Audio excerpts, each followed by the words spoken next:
Salut, c'est Trado. Voilà ma vidéo de mise à jour pour l'or.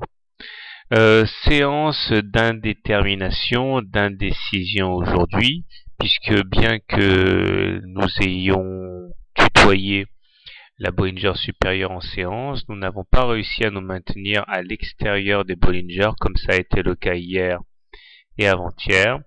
Et nous terminons avec une bougie en forme de doji, avec un niveau d'ouverture et de clôture équivalent, ce qui montre l'indécision des intervenants.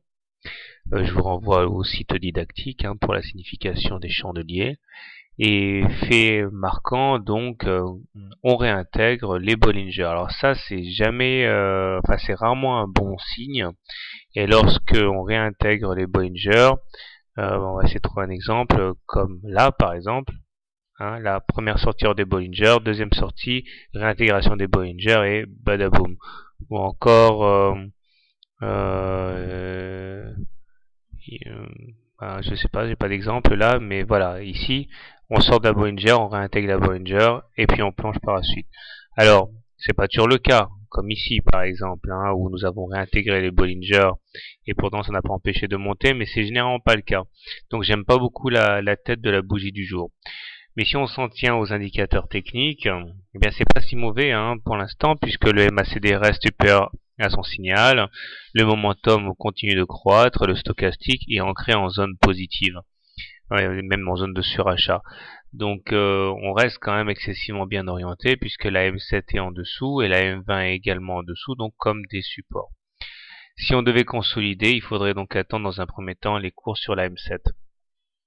Mais au-delà, on ne peut pas non plus anticiper pour l'instant un gros recul de l'or puisqu'il y a tellement de supports qu'il faudrait vraiment que les baissiers disposent d'une force de frappe colossale pour entraîner une baisse majeure des cours.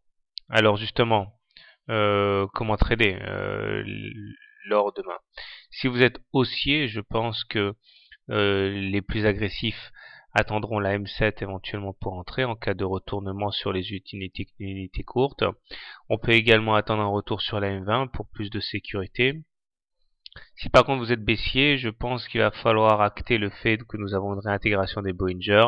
L'idée serait de shorter en mettant un stop loss quelques points au-dessus du plus haut d'hier, disons au-dessus de 1297 puisque c'était le plus haut d'hier, et viser en intraday la M7 et puis sur plusieurs jours la M20.